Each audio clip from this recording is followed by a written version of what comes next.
Hello from me and the packaging. This is a vinyl unboxing, or an unsleeving once I get it out of the box, of 3 editions of one album from Hello Merch is the one that handled this. See? Hello! Hello Merch and Hello Screen Printing. This is, of course, though, Echo Mountain by Jenny Owen Youngs. Has a nice tear tab here. Whether or not it's going to tear nicely, we're going to find out on video. The answer is no. The answer is no, it's not going to tear nicely. But we're going to make it work. So this is Echo Mountain, which is an EP by Jenny Owen Youngs. Oh, there we go. That's not as bad now. Which has finally come out on vinyl. Jenny Owen Youngs, incredible solo artist. There's my little receipt.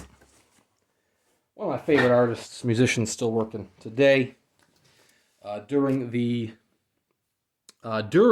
pandemic, she recently got into Twitch streaming, but not like video gaming on Twitch, like music on Twitch. There are musicians and artists, musical artists on Twitch, one of which is Jenny Owen Youngs.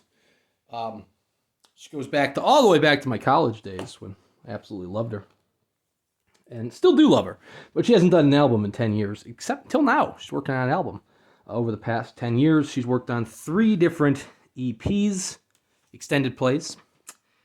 This being the 3rd of them. She did Slack Tide, Night Shift, no relation to the Stephen King collection, and now Echo Mountain, which is now on vinyl.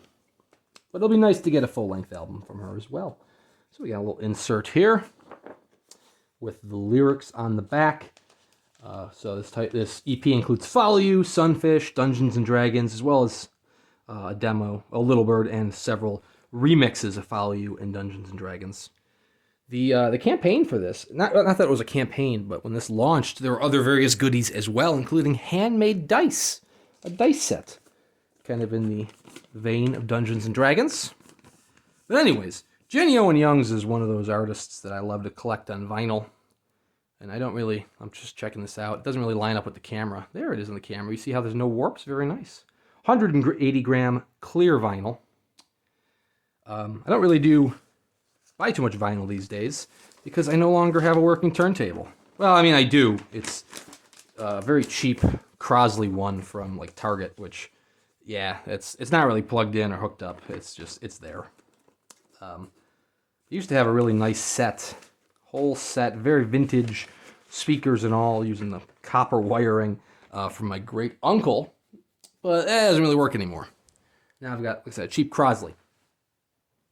But I still like to buy, vinyl records for the artists I like to support, such as Jenny Owen Youngs here. This one does not feature a cover. So her last 2 EPs all had original material, lots of original material.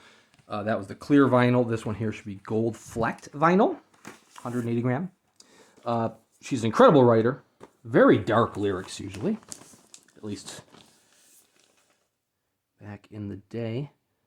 So yeah, it's black, and I guess it does have kind of a shimmer to it. Oh, more so on this side. You can kind of see there some gold flecking. Very nice, though. Check that out. Not really any warp to it. I mean, there's a little bit, but nothing too crazy. You can kind of see the inner groove there really has the gold fleck to it. But as I was saying, she, back in the day, had some very dark lyrics I absolutely loved. Not that the music itself is necessarily dark, but she's got a beautifully haunting voice for when she accompanies those lyrics, or just a beautiful voice when she's not accompanying those lyrics. Back on our first album, she had a track called Fuck Was I, which is just poetry in song form. You should check that out. But she's been doing original material and songwriting credits for a lot of other artists. This 3rd and final one is the test pressing. A test pressing of it with a nice screen printed jacket, which looks like some spray painted logo for Echo Mountain on it. Let's dive in. But she's got a lot of songwriting credits for other folks. She's Ingrid Michaelson. She's written for Pitbull. Panic at the Disco had that huge hit, High Hopes, a few years back. She co-wrote that, which is pretty cool. But her last few EPs also had cover versions on them. Her Slack Tide had a version of Ring of Fire. Coincidentally, afterwards, she followed up with another Johnny Cash cover, Long Black Veil, which was just a single. And there is the test pressing on just beautiful, beautiful vinyl. It's dated Joy 003, side A from 8/17/2021, which is very nice. Her last EP, Night Shift, had a cover of Katy Perry's Teenage Dream. With Teenage Daydream? Or just Teenage Dream? I think it's Teenage Dream. I don't really follow Katy Perry, but I think it's Teenage Dream. Teenage Daydream was the Sonic Youth album back from like 88, 89, which was just superb. It's numbered on the back. On the back of the jacket, it says right there, Jenny Owen Young's Echo Mountain Test Pressing, 3 of 10. That is very cool. Number 3. So it's always fun to support, artists like this. Even if when she goes on tour, she completely neglects Buffalo, New York and Western New York. I don't think she's been here since like 2008. When she was here with Jukebox the Ghost. Another band that I still absolutely adore. But very excited to hear these on vinyl once I get a better record player. Meantime, I'm just going to enjoy them on digital because they're still incredible. But yeah, if you want to check out Jenny Owen Young's, I'll put a link to her various sites in the description down below.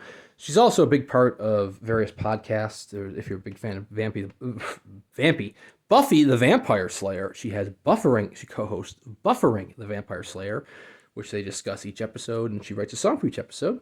And they also have one for Veronica Mars. I'm not going to lie, I scandalous to say, I don't listen to either of them, mostly because I'm not the core demographic for Veronica Mars, and I've only seen a few episodes of Buffy, but, should probably check that out. Or you can check her out on Twitch, where she streams usually every Monday and Wednesday. It's usually 5 p.m. to 7 p.m. Eastern Standard Time, although her schedule's been a little bit different with recording her new album. Plus, she's been working with some other bands as well, like last year, or maybe it was 2020. All years are relevant at this point. She joined a band called LAX's, which released their debut album and had a little mini tour. So, yeah, that, my friends, is Echo Mountain on 3 different slabs of 180-gram vinyl. Copies are still available of, I believe, the clear and the black with gold fleck. Test pressing sold out, but that's how test pressings go. Anyways, thank you very much for watching. Please consider to like and subscribe to the channel, where I do a lot of book unboxings, not necessarily record unboxings, because I don't buy too many records these days. But, when I get one, I'll unbox it. Well, thank you for watching, and we'll see you next time.